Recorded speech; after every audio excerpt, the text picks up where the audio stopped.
కర్ణాటక ముఖ్యమంత్రి సిద్ధరామయ్యపై కేసు నడిపేందుకు ఆ రాష్ట్ర గవర్నర్ తావర్చంద్ గెహ్లోత్ అనుమతి ఇవ్వడంపై ప్రస్తుతం రాజకీయ వర్గాల్లో చర్చ నడుస్తుంది. ఇందులో కొన్ని ధర్మ సూక్ష్మాలు ఉన్నాయి, కొన్ని నైతికపరమైన అంశాలు ఉన్నాయి. ప్రధాని నరేంద్ర మోదీ నాయకత్వంలో బీజేపీ ప్రభుత్వం అధికారంలోకి వచ్చిన తర్వాత గత 10 ఏళ్ల కాలంలో గవర్నర్ వ్యవస్థను రాజకీయ సాధనంగా వాడడంలో మరీ బరితెగింపు కనపడుతున్న నేపథ్యం నుంచి ఈ చర్చను చూడాల్సి వస్తున్నది. నిజానికి ఇది దురదృష్టకరం. గవర్నర్ పదవి రాజ్యాంగ రక్షణకు ఉద్దేశించినది. దానిని మోదీ ప్రభుత్వం వీధుల్లోకి తీసుకొచ్చింది. కాంగ్రెస్ హయాంలో గవర్నర్ పదవిని రాజకీయం చేయలేదని నేను అనడం లేదు, కానీ అప్పటికిప్పటికీ పోలికే లేదు. ఇందిరాగాంధీ హయాంలో గవర్నర్ పదవిని ప్రతిపక్ష పాలిత రాష్ట్రాలలో రాజకీయ సాధనంగా ఉపయోగించకపోలేదు. ఎన్టీఆర్ను పదవి నుంచి దించడానికి రామ్లాల్ను ఉపయోగించిన తీరును మనం ఎలా మర్చిపోగలం? కానీ ఇప్పటిలా ప్రతిపక్ష పాలిత రాష్ట్రాలలో ఆ ప్రభుత్వాలపై గవర్నర్తో రోజువారీ వీధి పోరాటాలు చేయించిన ఘనత గతంలో ఇందిరాగాంధీతో సహా ఎవ్వరూ సాధించలేకపోయారు. పశ్చిమ బెంగాల్లో మమతా బెనర్జీ ప్రభుత్వాన్ని ముప్పు తిప్పలు పెట్టిన జగదీప్ ధన్కడ్కు ఉపరాష్ట్రపతిగా ప్రమోషన్ దక్కింది. ఆయన ప్రస్తుతం ఆ కుర్చీలో, దానితో పాటు రాజ్యసభ చైర్మన్ కుర్చీలో కూర్చొని కూడా ప్రతిపక్షాలను ఏ విధంగా తనకు ప్రత్యర్థిలాగా చూస్తున్నారో, ప్రభుత్వానికి ప్రత్యర్థిలాగా చూస్తున్నారో మనం గమనిస్తూనే ఉన్నాం. రాష్ట్రపతి, ఉపరాష్ట్రపతి వంటి పదవుల్లో ఉన్నవారికి ప్రభుత్వ పక్షం, ప్రతిపక్షం అన్న తేడాలు ఉండకూడదు. కానీ దానికి భిన్నంగా జరుగుతుంటే దురదృష్టవశాత్తు అదేమనే వాళ్ళు లేరు అక్కడ అవతల పక్క. పశ్చిమ బెంగాల్లో ప్రస్తుతం సివి ఆనందబోస్ ధన్కడ్ లేని లోటును భర్తీ చేస్తున్నారు. కేరళలో ఆరిఫ్ ముహమ్మద్ ఖాన్, తమిళనాడులో ఆర్ఎన్ రవి రాజ్భవన్ నుంచి ఎంత రంజుగా రాజకీయాలు నడుపుతున్నది మనం చూస్తూనే ఉన్నాం. కర్ణాటకలో ముఖ్యమంత్రిని ప్రాసిక్యూట్ చేసేందుకు గవర్నర్ అనుమతి ఇవ్వడానికి తగిన ప్రాతిపదిక ఉందా లేదా అన్నదానితో నిమిత్తం లేకుండా గవర్నర్ అనే వివాదాస్పదం కావడాన్ని మనం ఈ నేపథ్యం నుంచి చూడాలి. సిద్ధరామయ్యపై వచ్చిన అవినీతి ఆరోపణలో ఏమాత్రం పస ఉన్నది ఇప్పటికిప్పుడు మనం చెప్పలేం. ఆయన భార్యకు సోదరుడి నుంచి దాన విక్రయం ద్వారా సంక్రమించిన 3 ఎకరాల 13 సెంట్ల భూమిని మైసూరు డెవలప్మెంట్ అథారిటీ స్వాధీనం చేసుకుని అక్కడ ఓ పార్క్ ఏర్పాటు చేసింది. దానికి బదులుగా ఆమెకు వేరే చోట ఇచ్చిన ప్లాట్ల ఖరీదు అనేక రెట్లు ఎక్కువ అనేది ఆయనపై వచ్చిన అభియోగం సారాంశం. సగం విలువ నిష్పత్తిలోనే ప్లాట్లు కేటాయించారని, అందులో అవినీతి ఏమాత్రం లేదని సిద్ధరామయ్య అంటున్నారు. దీనిపై దర్యాప్తు ప్రారంభమైతే అది ఎలాంటి దారి పట్టేది ఇప్పుడు చెప్పలేం. సిద్ధరామయ్య రాజీనామా చేయనంటున్నారు.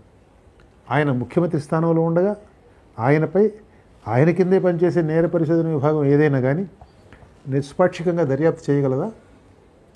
ఈ కారణం చూపి కేంద్ర నేర పరిశోధన సంస్థలను రంగంలోకి దింపేందుకు మళ్ళీ న్యాయ వ్యవస్థ జోక్యాన్ని కోరే అవకాశం ఏమన్నా ఉందా?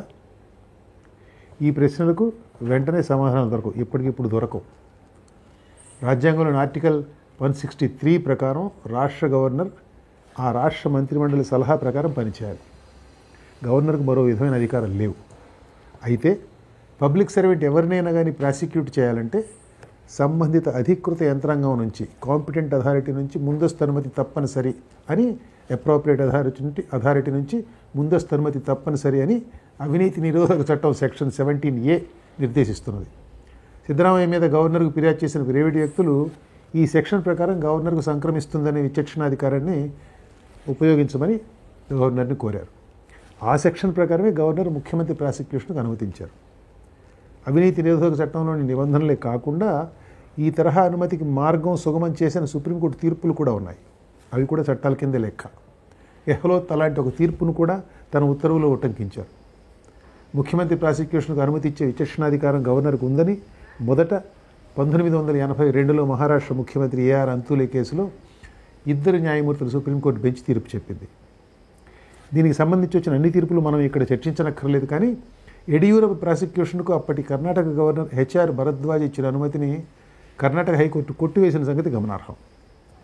వచ్చిన ఫిర్యాదుపై నిర్ణయం ఎందుకు తీసుకోవాల్సి వచ్చింది, ఎలాంటి వివరం లేకుండా ఉత్తర్వులు జారీ చేయడాన్ని హైకోర్టు తప్పుపట్టింది. తర్వాత ఈ కేసు సుప్రీంకోర్టుకు కూడా వెళ్ళింది. కానీ అక్కడ నిర్ణయం తీసుకునే లోపు గవర్నర్ తన నిర్ణయం మార్చుకున్నారు.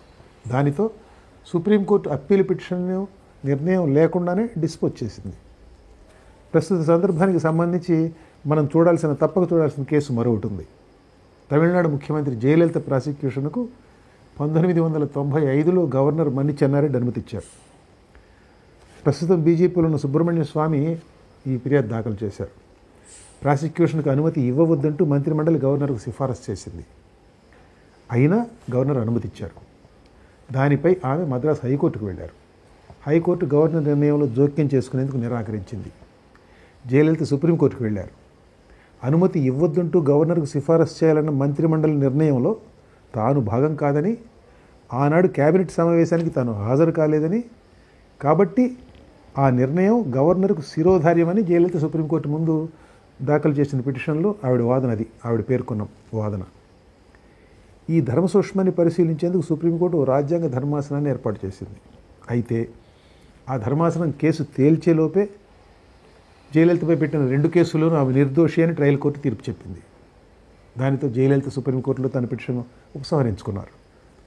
గవర్నర్ నిర్ణయంపై న్యాయ పోరాటం చేస్తారంటున్న సిద్ధరామయ్య బహుశా ఈ వాదనను కూడా ముందుకు తీసుకురావచ్చు. ముఖ్యమంత్రి ప్రాసిక్యూషన్కు అనుమతి ఇవ్వవద్దన్న నిర్ణయం తీసుకున్న మంత్రిమండలి సమావేశానికి సిద్ధరామయ్య హాజరు కాలేదు.